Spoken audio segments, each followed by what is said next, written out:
Okay. It's very nice to see you again.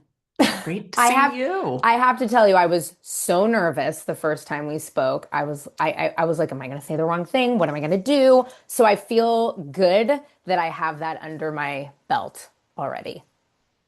Never any reason to be nervous, but Well, I mean, it's not every day that you get to talk to a congresswoman, so yes, a little nervous. Talk to me about your last 100 days.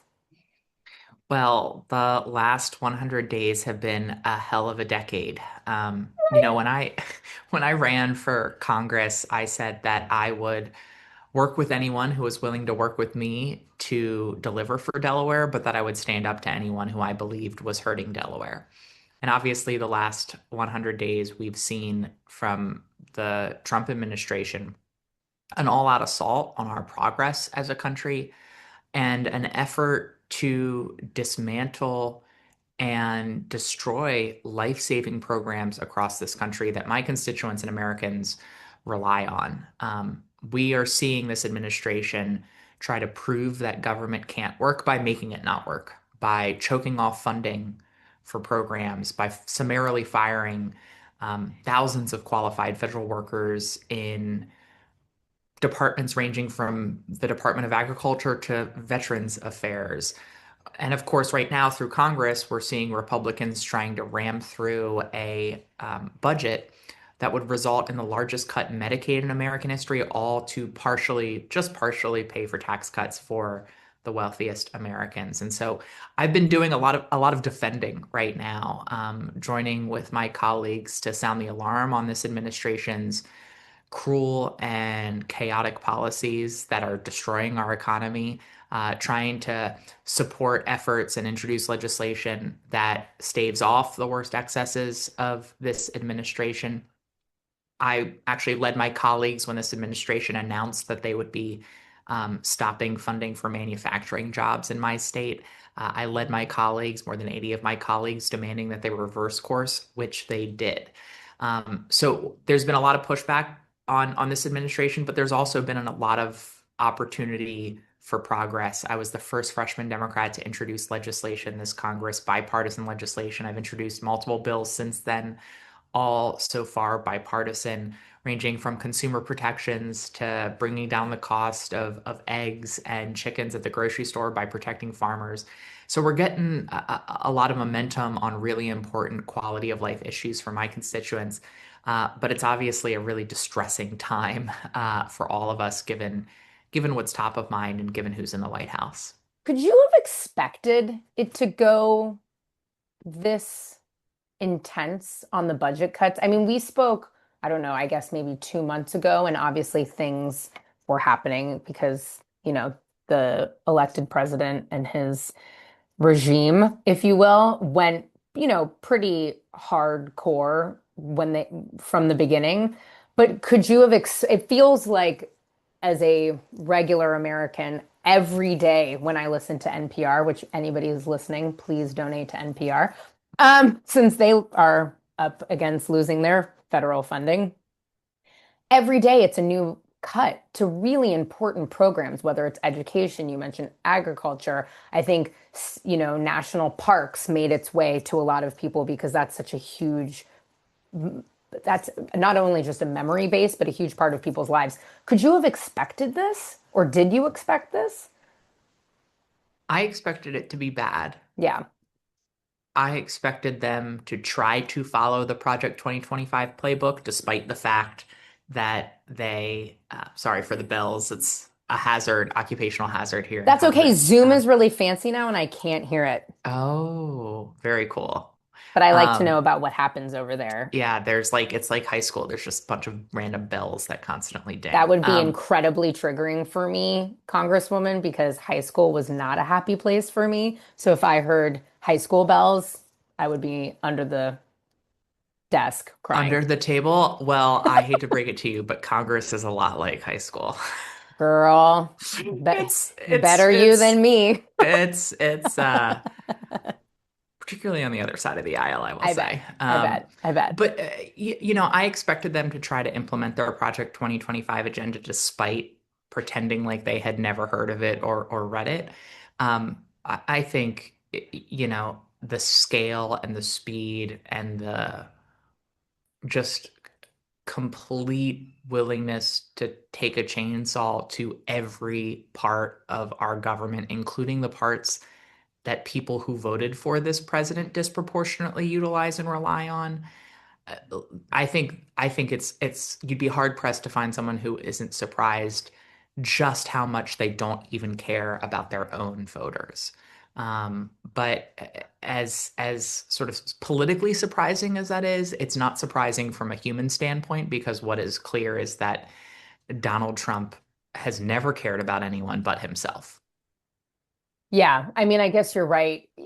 The last time we spoke, you really impacted me a lot and made me think a lot about a lot of things, but in particular, allyship and a lot of the hard conversations that particularly LGBTQ folks have had to face, not only during the campaign of the election, but then after the election. And we talked about imperfect allyship. And I was like, I want to cut off family and friends that, I just feel like I have to protect myself emotionally and I can't do it. And you really opened my eyes to the fact that we do need to continue to have conversations. How do you think that's going? Like, do you think people are now having more conversations at all?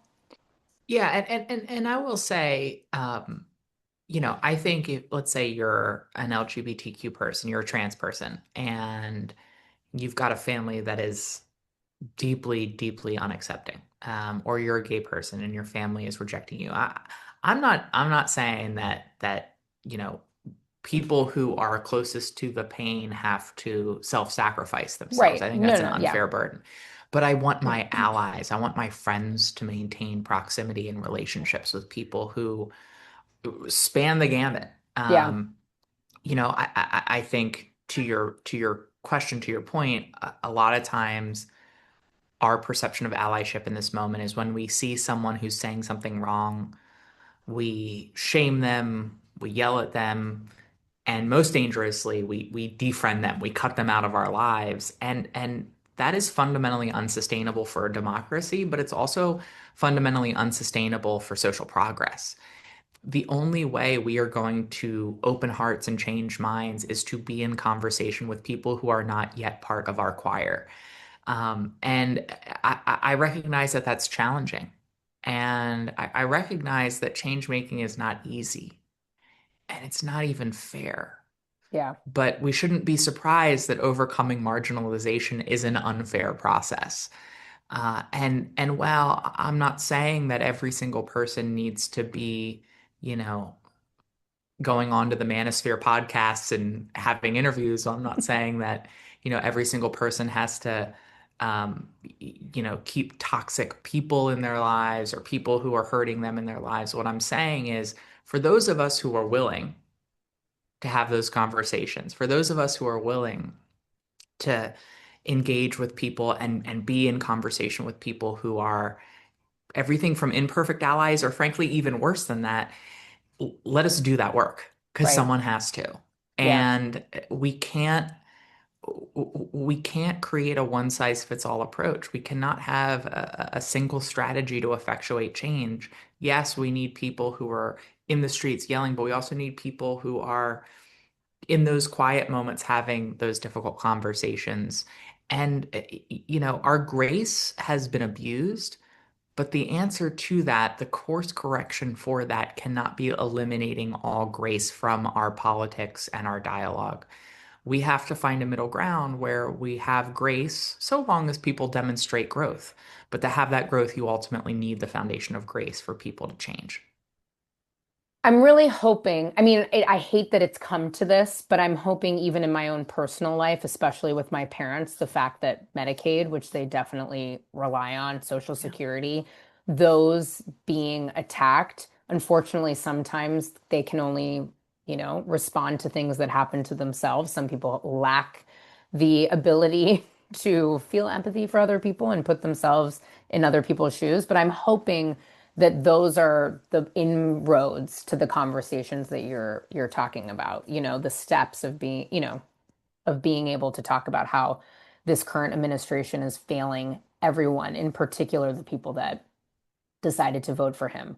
Y- y- But, y- Can I, yeah, and I think that's such a good point about the need for us to be in conversation with people who voted for this president, because I think for us to defeat not only Donald Trump, but Trumpism, yeah, we have to inoculate this country to it. And the only way to do that is to turn a supermajority of this country against this president, for people to rightfully see that Trumpism is what it is, which is a failed experiment that is corrosive to our economy, corrosive to our individual souls, corrosive to our country and our democracy.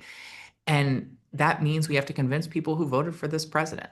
I think for those of us who live and breathe this stuff, for those of us who live the consequences of the culture wars and the pettiness of our politics, it's hard for us to often step in the shoes of people who don't eat and breathe this stuff, yeah, right? And I think there were a lot of people in the last election who saw this candidate and said, well, I feel like costs were lower when he was president, and the Democrats were saying the same thing about democracy then, and we survived. right. So it can't be that bad. And they don't like a lot of the other stuff that comes with him, but that sort of won the day. The country survived and costs were lower.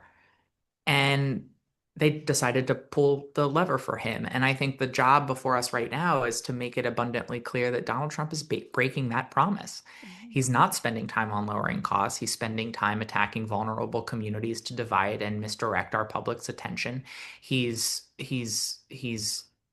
and the few actions that he's taking on the economy are actively making prices higher. Way And higher. so we have to keep the main thing, and go after that central sort of tenet of his case to the American voter in November of 2024, so that we can say, listen, we're here. If you didn't vote for this president, we're here to fight for you. If you didn't vote in the last election because you didn't believe politics could work for you, we're fighting for you. And hey, if you voted for this president in the last election and you don't like what you're seeing, we're here for you too. That's okay. That's Right. okay. We welcome people. If you don't like what you're seeing, welcome to our side. Welcome to our effort. Welcome to our coalition, because at this moment for our country, we need everyone. It's true. You've had so many firsts. I mean, beyond. You've were the first transgender person to intern in the White House, if I am correct. First trans congresswoman, like elected to Senate. So many firsts. Who have you gone to for support, advice? Because so many people look up to you, but who has been in your corner during all of these firsts? Well, first off, no pun intended, I'm really lucky that I have an amazing family and friend group that is there by my side and supports me and loves me and embraces me through all of this. I am very lucky that I work with a team here in Congress, both in Delaware and in DC, that are just next level rock stars, badasses who make this work so much easier and more bearable for someone in my position. Um, I've got great colleagues. But one of the challenges in this moment, and there's trans elders, people like Mark Kiesling, who have been longtime mentors of mine. But one of the challenges that I am experiencing in this moment is that I've looked for examples of people who have entered Congress, who entered Congress as a first, when the identity that makes them a first is at the heart of political debate, and the district that they represent is not significantly or predominantly made up of the Hmm. identity that makes them a first. And I have not been able to find an example that meets all of those qualifications. And so in some ways, I'm figuring this out as I go along. And, you know, I'm going to get it right sometimes, I'm going to get it wrong sometimes, and how to navigate this. I will say, I think that the strategy is working. Yeah. Um, the scale of the Republican attacks, the scale of the Republican focus on me has diminished as they've realized I'm not much fun. Like Oh, I'm come not gonna give on. them the response. I mean, I'm fun in other ways, but I'm But not gonna yeah, give them the response that they want. I'm not gonna be fun in the way that they want me to be right, fun, quote unquote, by contributing to their reality TV show spectacles. And that removes some of the political incentive for them to do it. I also think they realize they are looking that it doesn't look great right, when you go after someone and they're just not responding and focusing on their job. And I think they're realizing that. And so I think the strategy is working. But again, I'm not always going to strike the right balance because I am proud of who I am. I am proud to be in this position as my authentic self. And my job is to be Delaware's member of Congress, focused on all of the issues that matter, and to not be reduced or siloed into one aspect of who I am. Because at the end of the day, I ran to work on healthcare policy and right, paid family medical leave and childcare and yes, other issues that I am passionate about, including equal rights, but it's not the only reason why I'm here. And when I allow myself to be caricaturized or siloed into that one issue area, not only does it undermine my capacity to work on all of the issues, but it also undermines my capacity to guarantee that while I may be a first, I'm not the last. right. Which is incredible. And so many people look up to you. I mean, you've become a massive pillar in so many different communities because of how multifaceted you are. And so I always have to ask like a fun question. Yeah, Not that I don't want to talk about politics with you all day, because I I'm do. happy to answer fun questions. Who's the most famous person that has reached out to you? Come on, you are very famous, Congresswoman. And I Um, know somebody good has slid into the DMs or reached out to your team. that's so funny. Um, so Ariana Grande shared something I did relatively recently, and that was really cool. That's a big Um, one. yeah, that's a huge one. I would love Lady Gaga to reach out to me. I would love to hear from Taylor Swift. That has not happened yet.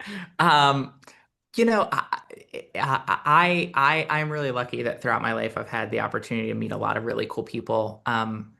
Obviously, you know, you can't get more famous than a president of the United States, Fair and enough. Joe Biden. Obviously, I'm from Delaware, so everyone knows Joe Biden in Delaware. But Joe Biden's been a longtime friend and called me on election night, which resulted in my mother beginning to silently bawl next to me as I got that call. Um, but you know, I am amazed at the people that I work with every day on the Democratic side of the aisle. You know, folks like Nancy Pelosi and Alex Ocasio-Cortez, you know, different leaders with different approaches, but all unbelievably talented and skilled, Yeah. all unbelievably good at their jobs. And I get to marvel, you know, not just that you know, saw Ariana Grande shared something I did, but I marvel at the incredible leaders and particularly the incredible women that I get to serve alongside and learn from and watch just kick ass every single day. Well, I would argue, and I would put $100 on it that they feel the same way about you. Oh, Um, I am so happy that we got to have a quick little catch up. I can't thank you enough for everything that you're doing. I don't live in Delaware, but you do so much more for the whole country and so much more for us folks. And I'm coming to DC. I was telling your team basically for the first time, and I hope I get to see you in oh my person God. for When? World Well, Pride. oh, fantastic. Yes. We will absolutely see one another. You should come by and say hello. Duh, I will. And I will just say, you don't live in Delaware yet. yet. Ooh, I Maybe don't I'll know, convince you. Congresswoman. Maybe I'll convince you. Rehoboth Beach is really great. True. I'll come to Delaware. I don't know what I would do in what would I'm working in Hollywood. Maybe, but listen, supposedly John Voight and Donald Trump are single-handedly going to tariff Hollywood so much that maybe Delaware will become the new Hollywood. Who knows? Anything Hey, can happen.